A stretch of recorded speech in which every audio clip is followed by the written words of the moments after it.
This is rough, actually. Yeah, I was actually going to praise DRX for locking in the Gnar, because Seraphine Scion is free win. Is going to wrap all the way around. You can see Bao and Becca not getting wind of this just yet as the crashdown comes through. Carrier with a really nice stun spear, not going to connect, but Bao still taking a lot of damage. The empowered pounce and the ignite going to come in, but the answering kill is there for Bao. Making it so much harder to actually execute well on the play. Soka's ultimate.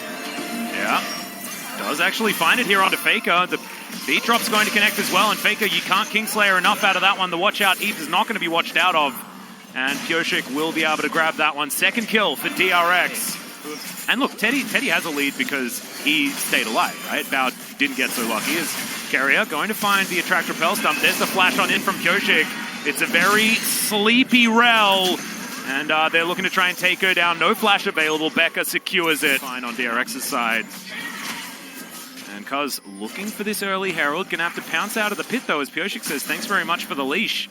As Solka's gonna move on over as well. Sidesteps very nicely. The spear. Faker didn't level his ult. Oh. I was wondering why he didn't go for... I thought he was holding it, because he went for the trade aggressively on Solka, and Solka was low. And I thought that he was... Now he has ult. Well, yeah. I mean, yes, now he has ult. That's possible. As here on the top side, bit of a battle as Canna not going to get pushed into turret range, but does have to flash the bowling ball. Cuz in the area. DRX immediately know that by the movement. Well, because they provide you with a lot of threat. Faker. Yeah, Becker is actually rotating in. The Encore just going to 100% miss. As Cuz looking for it one more time. Very dead is the Gnar, as Faker's just going to teleport out. Says goodbye to everyone. And now he's backing on the top side of the... From Rakan, the synergy that those two have. Guardian is still up. This is not an easy dive for T1. Featherstorm clans all available. Well, there's a change to corruption as the crashdown says goodbye to the Rakan. You said it's... What? Did that look difficult? It just didn't look that difficult to me, I'm not going to lie. As now Faker finds a Featherstorm. He'll be able to answer Bao, but not before he kills him. Throws that one out. The feathers go a little bit further away, but he can't recall them anyway, so he doesn't even mind. As that's a big old Gnar into the wall, but you can see this. He does manage to grab the kill onto Canna, but now that's a very angry zombie that's looking for him, and Faker will pick this one up. I don't know how they do it, Chronicler, but T1, they found this mid-game skirmish. Especially a pick like the Silas that benefits from finding the all-ins, finding the messy, extended fights, not a straight-up 5v5, but more fight one person, fight two more people, get an ultimate, and keep that going for as long as you can. Oh, Becca pops! What the heck was that? Oh no, but the Encore is going to connect onto Teddy. He's going to be taken down. Solka answers very nicely, and now Kingen into position. Bowling ball blocked by a minion, which is a little bit unfortunate there for Pioshik, but good answer. Oh my goodness. Damn, extraordinary amount of vision control here that Cuz has been able to put down. As Shirley just going to disco for a little bit. That was really cool. Are they going to be able to take it down? They do, denying the charge. And that means that that outer turret is going to remain standing. Actually very important here for T1. Be the case. Prove me wrong. As the Baron, once again, going to be taking some damage here. He's taken a lot of abuse, to be perfectly honest, this series. As the train's going to come on forward. The engage from Becca comes out first now.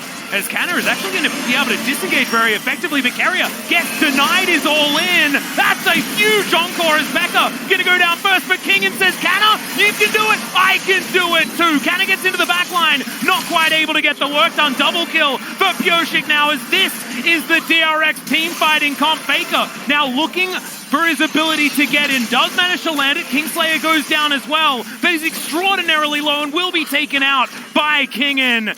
Cuz and Canna now trying to do what they can. It's closer than it could have been, but Canna should be taken out. The damage threats are now gone for T1. And Solka is just a disgusting heal battery, able to keep everyone alive. Moments at the end, very well, as Kingen goes in and stays alive no matter what. Carrier. Yeah, still looking for more as the Encore is going to come down just onto Carrier. He has a stopwatch. We'll see whether he can keep himself alive. Doesn't, of course, have his flash available, and the Rel is just going to fall down. The train comes through again as Canna tries to split up this fight, but now Cuz is in trouble. Pioshik just toying with him in his jungle, and now DRX with 5 members look to move towards the Baron, and jungle is almost dead, right? Cuz cannot actually get back here unless he can primally surge about 100 times. Yeah, needs to try and heal up. Fortunately, there is the threat of a Mega Gnar. There is still a front line, but can Cuz get to the Baron here? Well, it's not quite 100. so I think I may have exaggerated there. As you can see, the Baron going down to about 2.5. We could just be flipping it here as DRX still on it. And that is going to be secured by Pyoshik. T1 now moving out of the area. Carrier, he's respawned, but there's no way he's getting to any sort of fight. Intelligent for T1 to actually just disengage. Has a few heals available as well. Oh, Faker. Now, Faker could look for a potential flank here. He's clearing out all of the vision, but no way T1 are fighting for this one. But sometimes you just have to change how you think about the game. And T1 recently have certainly been trying to force that. Bowling ball connects onto Canna. Now T1 looking for that wraparound. DRX not going to give them their engage opportunity. And the slower DRX play this, the smarter they are. As Bao is going to be tagged by that Q. Spear just popped in! What the hell was that? What? Okay, I guess that, I mean, maybe that's how you win. That's the counter siege. Do you know what you do? You one-shot people with your spears. Like some fluke. It just keeps working, but you know eventually it ain't going to. I just don't know when it's not going to if Cuz does stuff like this. Oh my goodness. Look at that Halvos. They've started the Baron already. I mean, it's not the fastest of Barons necessarily. As Teddy does finally get on over. But yeah, like, how do you even get here? But it might get some vision. Well, let's see whether Canna can actually stop them from getting on in. This Baron is just dead. And now they have to try and get out of the area. The sleep comes through. There's the grand entrance. As Canna tries to help him, another spear going to find a victim as the Scion's taken down. Faker also dies very early, and now Teddy is by himself. He'll be taken out. And now T1 need to try and save the Barons. This is going to be Cloud Soul. Now Kingen looking for a little bit, but that tower already falls, and Sulker is getting chunked down. Faker, Kingslayering on top of Kingen here as the quickness is stolen away. He gets gnawed into the wall. Faker can still go golden, but he just doesn't. Oh no. Caught in the side lane. Does manage to get the turret, but now T1 lose all of their pressure. And DRX looking to try and close this one in as I believe another spear just landed there as Kingen Strybreakering his way through. The train is going to get Canna out of this one as Cuz great sidestep on the bowling ball. Anyone just trying to disengage as best they can. Thankfully, Chem Tank does exist.